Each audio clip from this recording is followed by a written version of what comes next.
Hey, college baseball fans, Sam McKewon along with the CWS expert, Evan Bland, for our Omaha 8 podcast. The 64-team field was just released about an hour and a half ago, and we're talking about, who we think is going to make the CWS field, any controversies that came to pass, top seeds, top players, all those fun things. Evan, how you doing? Hey, happy Memorial Day, Sam. Doing well. This What's is happening? uh, fine. I'm gonna kind of get out of your way here and let you talk. This is this Okay. is your this is your specialty. Obviously, I love the College World Series. It's awesome. I'll ask a few questions about baseball teams along the way, but you know this stuff better really than anybody. And so I will start with this. Okay, the 64 team field has been released. Unsurprisingly, a lot of strength up top from the ACC and the SEC. They comprise, I think, 11 of the top 12 seeds, if I'm not mistaken, something like that, or 11 of the top 16 seeds. Really strong, obviously, with those two leagues. Wake Forest is number one, and Mhm. then Florida and Arkansas, number two and number three, Clemson four, LSU five. When you think about the field, Evan, what were your largest takeaways from what you saw this morning? Well, there's the obvious takeaway that this sport continues to be dominated in the warmer weather areas and especially in the Southeast. I mean, we saw this on Sunday night with the regional hosts, 8 SEC regional hosts out of the 16. That's a new record. It just continues to show that that combination of warm weather, but also financial resources that continue to come down from the football side, just continue to make that conference especially dominant. I think the other, excuse me, takeaway that I had when I saw the 16 national seeds today is that again, RPI reigns supreme. I mean, you're talking 16 national seeds, 15 of those were in the top 16 with RPI. Auburn was the exception, underdog, Auburn with its, I think, 19 RPI coming in. So it's very clear cut what the committee is looking for.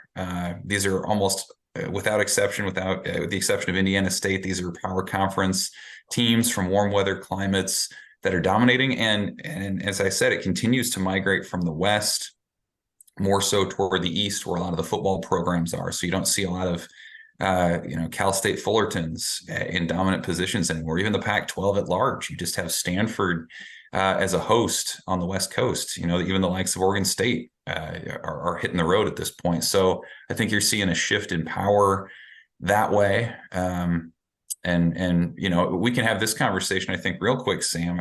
There's rumblings within the industry that RPI continues to be more and more outdated, whether that means you're a West Coast team and a Midwest team forced to play RPI teams that are maybe not going to help your resume, or just in terms of the equity of the thing. The fact that if you're in a warm weather climate, you can play a midweek game against a top 10 team. And that's just not the case in a lot of other places. I heard something interesting on the ESPN selection show that I wanted to get your thoughts on.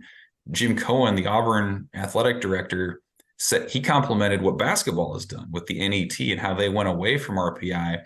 Can you kind of break down what the difference is between those two and maybe the benefits to what basketball has done? The NET is involves more criteria than the RPI. The RPI, I think, is just where you play somebody if you beat them, things like that. The NET is a formula that takes into account things like margin of victory, margin of defeat. It tended to favor, for example, Creighton basketball, which lost 6 games in a row. But if you look at the games that Creighton lost, what you're going to notice is that they lost by 1 or 2 points. And so it kind of benefited them. Their losses were close, and then they had some blowout wins. It hurt Nebraska basketball because Nebraska had a number of close wins, especially late in the season, but they had some blowout losses early in the year, especially got blown out at Indiana when Sam Griesel didn't play, things like that. And so the NET is a different kind of tool. It has its positives, it has its negatives. I think it wouldn't be a perfect translation to baseball because the margin of victory thing, I think, would maybe change the sport in ways that people don't want. In other words, they would schedule maybe some teams that weren't very good, and then really, really just pummel them, and keep their lineups intact and try to win games 23-5, be back in the John Sanders era in the 90s. But, I think certainly from what I could tell in my limited analysis of the RPI in baseball, there's some tweaks that need to be made. Because as I put in, I wrote sort of a short news story today. Kansas State was 12-14 in the RPI top 50, and Indiana State's 2-9 against the RPI top 50. Well, Indiana State's the number 14 overall seed, and Kansas State's not in the tournament at all because of RPI. And I'm pretty confident if those two teams played, Kansas State would win. And I don't think it would matter where they played a 3-game series. I think Kansas State would win it either way. Northeastern swept Indiana State. Iowa is going to Indiana State, I think Indiana State beat Iowa, but I can't exactly remember. I think Iowa might have beaten Indiana State. So, I think there's just challenges with the RPI that they're going to have to try to figure out as time goes on.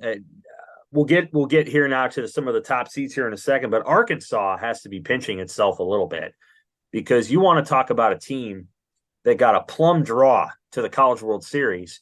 So Arkansas gets TCU, which I think is an okay team, and then Arizona, which was the last team in the field, and then, or basically the last team in the field. And then if Arkansas wins its regional, they get to play either Indiana State or Iowa. And Iowa's pretty good, but they're not going to beat Arkansas, or North Carolina, and it's not a good North Carolina team. So Arkansas got sort of Wake Forest didn't get the plum draw. In fact, Wake Forest, the number 1 overall seed in this tournament, they got what I would consider to be a pretty darn tough draw. They got a team that eliminated them last year in Maryland as the number 2 seed in that region. And then the crossover series, I think it would be, if they go to the Super Regional, Alabama's waiting for them, which I think is pretty darn tough. And maybe Campbell was the other team on the other side over there with Alabama. Feels like Wake Forest has got a tough run, even though they appear to be clearly the best team this season. Yeah, that's right. And the Wake Forest discussion, I think, is interesting, Sam, because of how the number 1 overall seed has fared recently. Everyone in Nebraska remembers Arkansas in 2021. They didn't make the College World Series. Tennessee last year, which steamrolled through the SEC, didn't make the College World Series. And so now you got Wake, a program that has dominated statistically this year. They have the pitching, the hitting, everything you could want. But they've got that history kind of working against them a little bit. And I think this often comes up at this time of year too. They don't have players that have been in big postseason games. This is a program that for a number of years was struggling to make regionals until things turned around recently. So you wonder, how that can translate. We've seen a lot of big upsets. Of course, it's baseball. It is double elimination. But, man, we see all kinds of, kooky things play out. In terms of, I suppose something that still sort of stood out to me was South Carolina getting a regional host. They were a 15 seed. They lost, I think, 11 of their last 14 games going into the tournament. And what the committee said about them was they focused a lot more on their overall body of work. They started off, they won like 25 of their first 28. They were dominant early, but they've fallen off late. I thought that was fascinating how much, or I guess how little emphasis they put on late season success. So that was fascinating to me as well. And then you mentioned Campbell. That was another team. When you talk about the top 16 RPI, that was the exception, was Campbell not being the host. And so, wouldn't you know it, Campbell's the team now that plays at South Carolina. You could very easily argue that those should have been flipped, that the Campbells should be hosting the Gamecocks this weekend, but it doesn't play out that way. I think that'll be another fun one to watch as well. Yeah, no question about it. When you think about the field in general, are there, I guess I kind of made a list of things that I wanted to kind of go with, and we've already kind of talked about it, but we'll kind of do it again here. Overseeded. Which teams, and this could go from 1 to 16, which teams are overseeded in the CWS field? Mm-hmm. I think South Carolina is the one to me. Even Auburn with that 19 RPI, you could argue that they sort of bucked the trend there a little bit. But, again, South Carolina is as slow as they started. They have a strong strength of schedule, but you look at their record against top 100 RPI teams, 22-18. So like you're rewarding them for playing a tough schedule and Right. being slightly above 500, but I just don't, they get the benefit of the doubt for playing more games than teams that have a much better track record or record overall against, say, a top 50 or a top 100 opposition. I wonder how you award that. And you add on top of that the optics of making an 8th SEC team a regional host when you could spread that out a little bit. I think there was, I mentioned Campbell as a team that could have hosted, but Boston College was another team that was sort of on that regional host line. Why not in sort of a tiebreaker situation, expand college baseball up into an area that doesn't typically get a lot of that stuff, generate some excitement for the sport. Instead, you get another SEC team. I think to me, South Carolina was the outlier. Money. Yeah, More they'll money. draw. They'll draw. I think that the committee chair was the former Mississippi State and current Auburn athletic director, and I think that answers the question right there. I mean, that's kind of what it is. Now, I'll say this for South Carolina: they took 3 from Florida, and they took 2 from Clemson, and Indiana State didn't do that. So I'll pick Indiana State as my overseeded team. I don't really know. I mean, again, if you put Nebraska in Indiana State in a neutral site, I'll take the Huskers. I mean, I just don't think Indiana State's very good. How they got to be a 14 seed is it's just related to RPI, but a lot of that is they didn't lose any team. They didn't lose any games to bad teams. And it is what it is. Underseeded. All right, what team? It can be within the top 16. Maybe they should have been a higher seed within the top 16 last year. That was Notre Dame. And then they ended up going to the College World Series, or it can be a team that's not seeded at all. Who's underseeded in the 64 team field? Yeah, other than the ones that we mentioned, I thought Campbell had a shot. Boston College maybe had a shot. The team, I'm going to go with just a national seed that I think could be higher, and that's Virginia. I mean, they're a 10 seed. You look at their metrics. I mean, some of the things that I look at in terms of commonalities of teams that make deep postseason runs, you have depth of pitching. You walk not very often, and you strike out a bunch of guys in terms of what your staff does. And then if you can mix that with solid defense and high-level scoring, there's a pretty darn good chance you're going to make a run. And Virginia's got sort of all of those ingredients going on. And again, they have that experience factor, which I think really is an underrated part of sort of predicting where teams will end up too. And Virginia, if you remember, was in Omaha in 2021. They were, I think, a CWS semifinalist. They were right there down the stretch. And a lot of those guys are still here. Brian O'Connor is an experienced coach. That's a team, to me, that's, you could have made a case certainly to be a top 8 national seed and to host a super regional. So that's not necessarily the case with them and what they can do. In terms of 2 and 3 seeds, like, to me, a lot of that's sort of interchangeable. And I think it's probably important to note, I don't know if a lot of people understand how they assign where a 2 seed and a 3 seed go.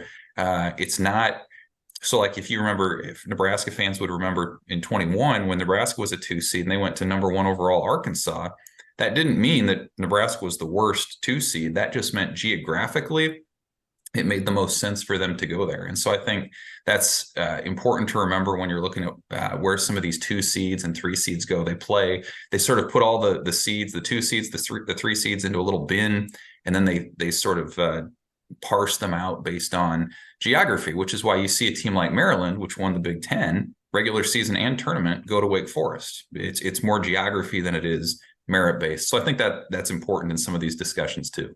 Yeah, Maryland is going to be a dangerous number 2 seed. I'll go back to the overseeded for a second. I think Clemson's probably overseeded, and I don't think Clemson's getting out of their regional. I think they'll be going home. So I guess that means I think Tennessee is underseeded. Tennessee's the 2 seed in that region.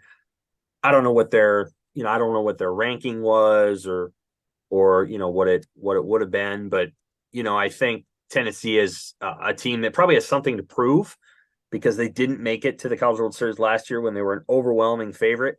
So here they are. So they're the 20 RPI. but they're 13 and 17 against the RPI top 50. Clemson's very good against that group. They're 23 and 9. But I still get a sense that Tennessee's got great pitching, and they might be able to take Clemson down in that first run. I guess we'll find out this weekend. Tennessee's going to probably have to put it on the line right away. Okay, SEC teams always make the College World Series, so this will not be a situation where we're not talking about any SEC teams in the College World Series. We know they'll make them. They always do. But the over is 3.5. So give me over or under 3.5. That means you got to pick 3 or 4 or 5, I suppose. But over or under 3.5. I'm taking the over, Sam. And first of all, it's a great number because it's been one of those numbers, 3 or 4 in each of the last 5 years. And it's not always like the dominant teams either. Of course, Ole Miss comes out as a 3 seed in the tournament and they make it and they win the whole thing. So I'm taking the over on that. You mentioned Tennessee. I think, they have a good chance to make it. Texas A&M is hitting the road. They have a good chance to make it, in my opinion. And that's to say nothing about the 8 other schools that are actually hosting regionals. So yeah, I'm going to go ahead and take the over. I think it'll be 4, but you never know. Maybe they'll have a 5th as well. How about you? I think over. Yeah, I think that's probably a pretty safe bet. There's a couple teams in there that I think have pretty easy roads, to be honest with you. I think Florida and Arkansas both should make it. I'll be curious to see what happens with LSU. Obviously, Omaha fans want LSU to make this thing. Northern team most likely to make the CWS. That would be a team, I guess above the Mason-Dixon line, but a team that that wouldn't, in my opinion, include Stanford. I don't think Stanford's north. No. What would be the northern team most likely to make the CWS? Yeah, first of all, I don't think any northern team has a great chance. But if I had to pick 2 that I think maybe are the best, I would say Oregon would be one. They won the Pac-12 tournament title. They're in that Vanderbilt regional, and Vandy's a 6 seed, but I don't think that this is a vintage Commodores group. They've had some injuries, especially on the pitching side. I think it's certainly plausible that Oregon could make that run. Just the fact that Oregon State's done it before even sets a precedent within that state that it can happen. And the other team that I'd put maybe behind Oregon would be Iowa. They draw that Indiana State regional. And you win that thing, you go to Arkansas, and they've had a good year. And as you said, they've got a good draw, but Arkansas has been hit with some injuries this year, especially on the pitching side. And if you get into a situation where you're playing 3 games against that team in Baum Walker, we've seen it firsthand. Like those, you can run out of arms there, and you can make a dent as a visitor. So I think Iowa, with their pitching depth, with what they've been able to do down the stretch, to me is a team, that you could make a plausible case for too. I will pick a couple of different teams, although again, I think it's going to be hard as hell for UConn to pull this off. UConn is in the Florida regional. If they beat Florida, I think they've got a great chance. They almost went to the CBOS last year. Remember, they had a 3-game series with Stanford, and they lost in 3 in the Super Regional. Mm-hmm. So UConn is the team that I'll look at. And then Washington is a 3 seed in Oklahoma State's regional. And the reason I say Okie State is because Oklahoma State is very hot and cold in these events. They lost last year to Arkansas, I believe. They have a tendency to not they emerge from their region. Mm-hmm. Nebraska nearly took them down a couple of years ago. I just think Oklahoma State's vulnerable. I don't, not because I think Washington's an elite team, but I think Oklahoma State might be vulnerable. And then if they don't get out, then you're talking about the Vanderbilt deal, and maybe you just never know. Okay, the top 8 seed most likely to not make a super regional. Top 8 not make a super regional. They're eliminated in the first weekend. You already mentioned it. I think Clemson is ripe for the picking. They have one of the longest win streaks coming into this thing. They've won 16 in a row, but they haven't been to a regional since 2019. They have a new head coach in Eric Bakich, who has been there with Michigan. He's taken them all the way to the championship round of the CWS. Yes. But this team has not experienced this sort of thing before. It's fallen on hard times in recent years, and I just think it's really difficult to be staked to those kind of expectations in year one and expect to go. And again, you add to that the fact that Tennessee is right there. that's a really good Volunteers team that sort of has some post-hype sleeper appeal, in my opinion, to get back to Omaha. And then even if they were to make it through that, you've got Southern Miss and Auburn on the other side that I think are just as talented and have more postseason experience as well. So Clemson is that team to me. Hmm. I'll pick two that sort of jump out to me. Obviously, Clemson is one of those, and then the other one you just always wonder a little bit with Stanford. Now, Mhm. Stanford is the 8th seed, barely ahead of Miami. Stanford's the 8th seed. They have Texas A&M and Cal State Fullerton in their regional. Cal State Fullerton is not going to be afraid of Stanford any day of the week if they can beat A&M in the first game. And A&M's a good, A&M's battle tested. So I do think it's going to be Clemson, but there's always a chance with Stanford. Okay, do you have a sense of who your 8 teams are? I do. Lay it on All, me. all right. So, I try to kind of reverse engineer this a little bit and try to look at trends from the last few years. And typically, half the field's going to be the SEC. You're going to get one or two ACC. Right. You're going to get one or two Pac-12. You're going to get one or two Big 12. It's been a number of years. I think you got to go back 6 years if it's a team from any other conference. So you're really putting yourself out on a limb if you do that. My 4 SEC teams, I said 4. I picked 4 SEC teams.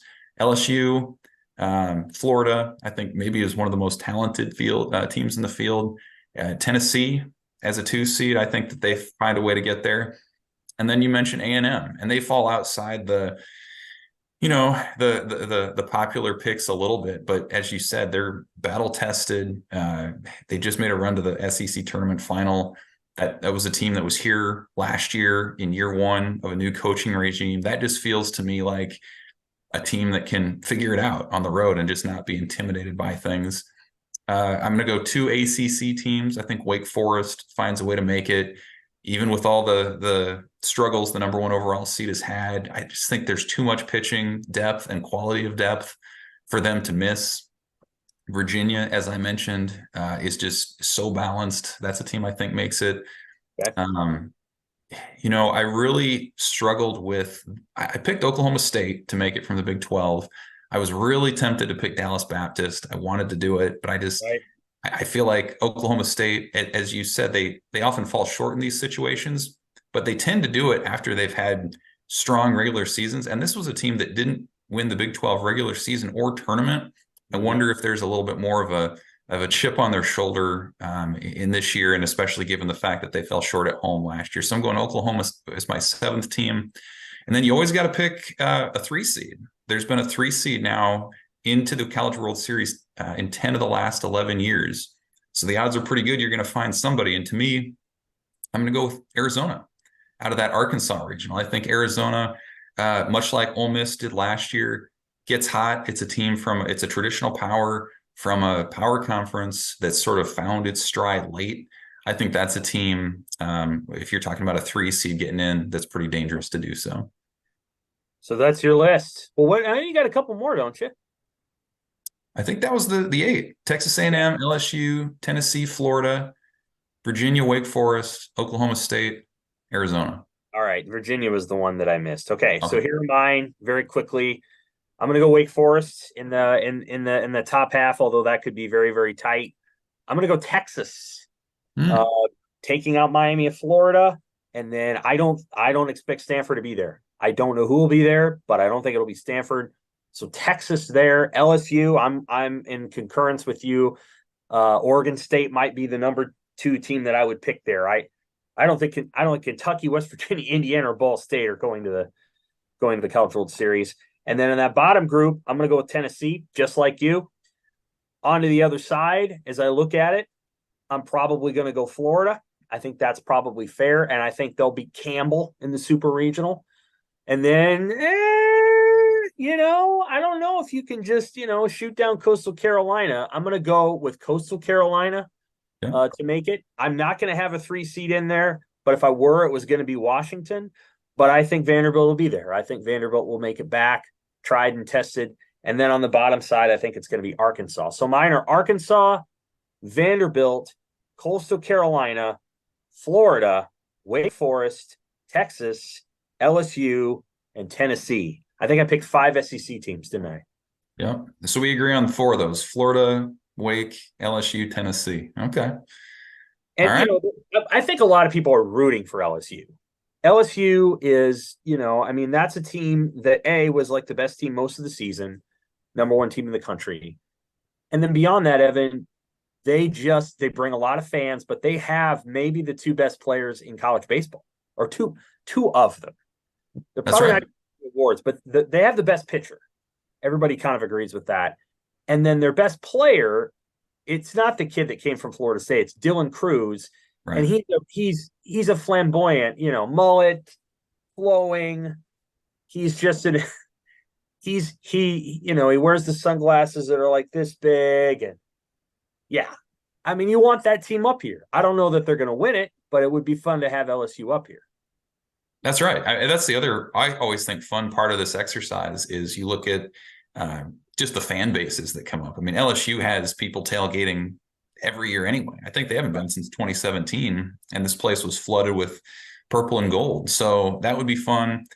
Pretty much any of the SEC teams that we mentioned, if they show up, their fan base follows in mass. That was the case with Ole Miss last year and Mississippi State the year before that.